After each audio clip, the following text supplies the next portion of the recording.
Hello, friends. I'm Dr. David Litwa, and today I'd like to pursue one of my favorite things to do here, which is to make scholarship accessible to a wide audience.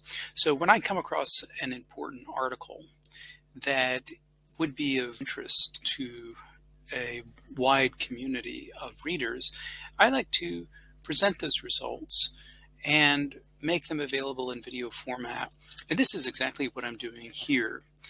Today, I want to talk about an important epigraphic update that is made by the scholar Christopher B. Zeichmann of Emmanuel College in the University of Toronto in Toronto. Zeichmann provides a very helpful update in the Journal for the Study of the Historical Jesus on the so-called Pandera inscription, which was found in Germany and refers to a soldier named Pandera, and whom some scholars, including James D. Tabor and others, claim was Jesus's father. And Zeichmann takes a look at this, takes a look at the inscription itself and gives some of the background and provide some necessary corrections so that we can better evaluate the claim about this person's relation to Jesus, whether or not he was his father. So I think it's worth diving in and getting a closer look. For those of you wanting to look up this article, the full bibliographical entry is Christopher B. Zeichmann, Jesus ben Pandera, an epigraphic and military historical note from the Journal for the Study of the Historical Jesus, Volume 18, 2020, pages 141 to 155. This is a journal published by Brill, and I believe they offer either open access or some sort of paid subscription. Everything that I say here is more or less dependent on Zeichmann, so I want to properly make sure he is cited. I will add my own 2 cents at the end. Just to briefly summarize Zeichmann's argument, a man from the city of Sidon was a Roman soldier, and after some 40 years of service in the Roman army, created a gravestone for himself from his own funds and set it up where he was last stationed in Germany, or what is now Germany. His name was Tiberius Julius Abdes Pandera, and he depicted himself in full 3D form and told about his life and career. According to Zeichmann, this figure, despite certain claims, is not likely to be the father of Jesus, since his unit was stationed outside Palestine, that is, somewhere other than Palestine, during the time of Jesus' birth. It is, however, possible that this individual impregnated Mary before he became a soldier, but there is no evidence of him traveling to Galilee or to anywhere else in Israel during this time. Now, Zeichmann contextualizes the claim that Jesus' father was a Roman soldier by the name of Pandera, and this claim first appears in Origen's work Against Celsus, Book 1, Chapter 69, in which Celsus claims from some tradition, presumably Jewish tradition, that Jesus' father was a soldier by the name of Pandera, and that Mary was convicted of adultery. And he cites the continuation of this tradition as it appears several centuries later in the Toledot Yeshu, and he provides a full quotation from that in the translation by Michael Mearson and Peter Schaefer.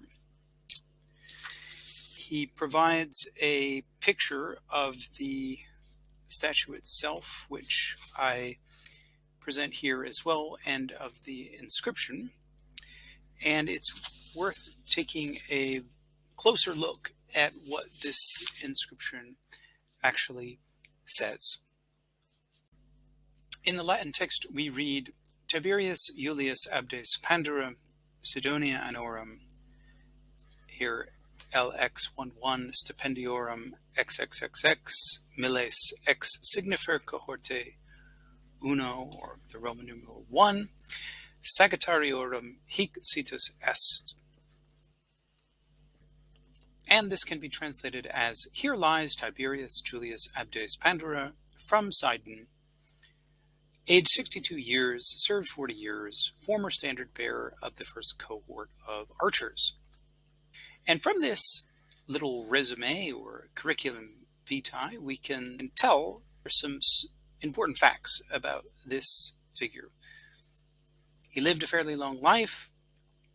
If he served 40 years, he was presumably 22 when he joined the Roman army. And he was not a Roman citizen by birth, probably, but after 25 years of service in the Roman army, you gain your citizenship. So this is when this figure got the name Tiberius Julius. His birth name was probably Abdes, and he apparently gained the what is probably a nickname Pandera, meaning panther, at some point during his military career. He was not part of a legion, he was part of a cohort, and his specialty was archery. In other words, Pandera was not a legionary, he was an auxiliary, and he gained his Roman name during the reign of the Emperor Tiberius, who was also called Julius Tiberius, and you took your Roman name oftentimes from the ruling emperor. So we know that after 25 years of service, he was still under the reign of Tiberius, and he took the name of Tiberius.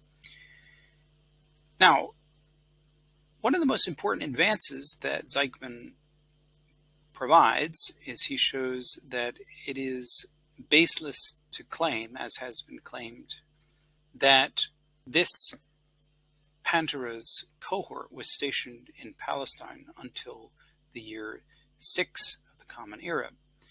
This is simply not true and is based on a confusion and a practice of miscitation.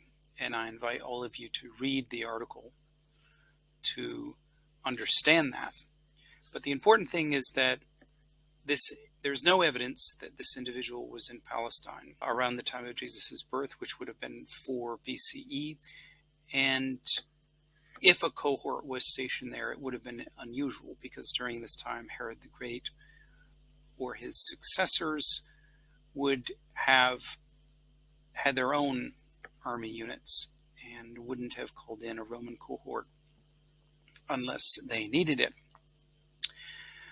But because we know that this particular Pandera gained his citizenship under Tiberius after 25 years of service, one can extrapolate that he was born, if he joined the army at age 22, anytime between 31 and 10 BCE.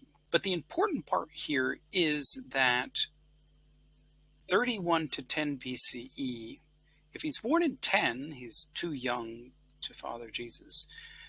But if he's born any time between 31 and, say, the year 20, it is just possible that he could be old enough to be the father of Jesus.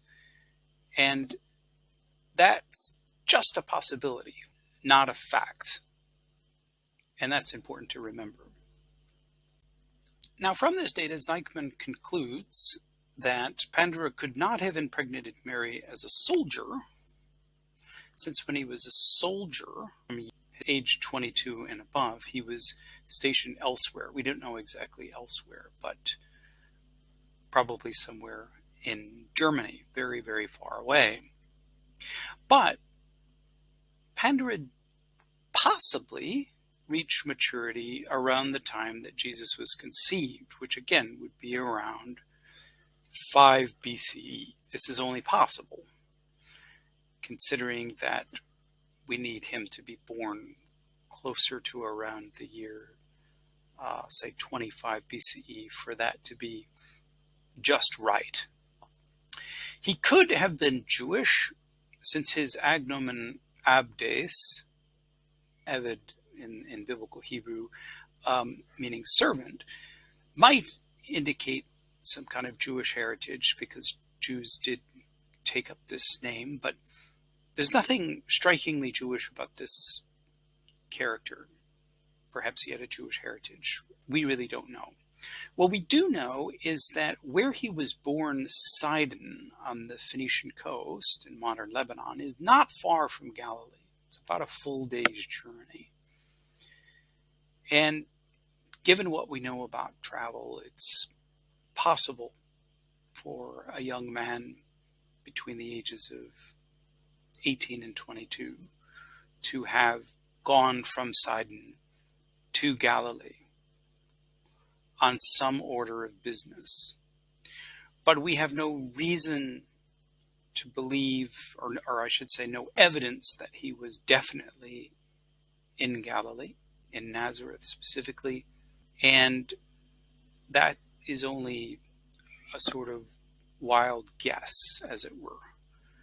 So claims that this person is definitely Jesus's father aren't based really on solid evidence. They're based on a number of, shall we say, contingent factors and a possible synchronism that this gentleman between the age of 18 and 22 fathered Jesus in Galilee.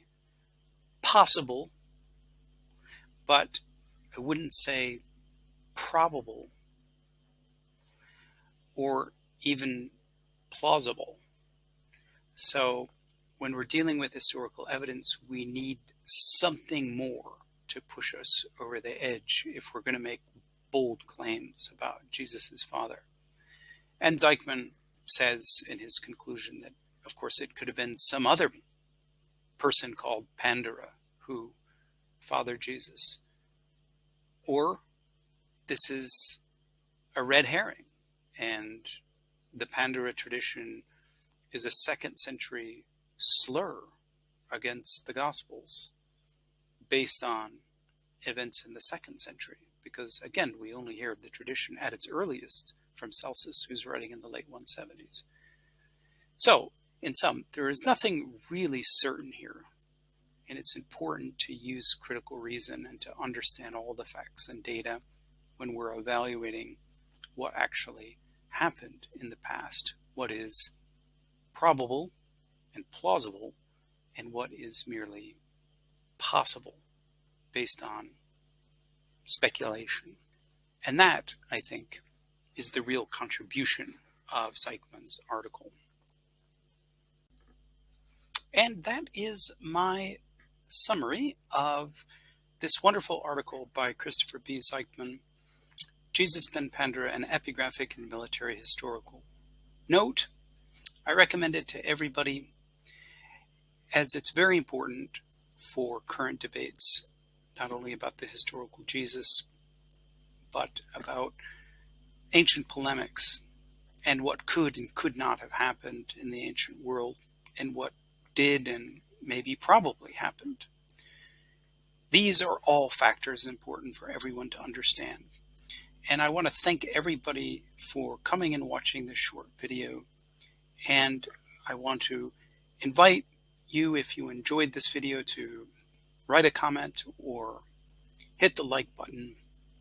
And if possible, consider supporting me on my Patreon and asking further questions there. where I make myself available. Until we meet next time, everybody, take care.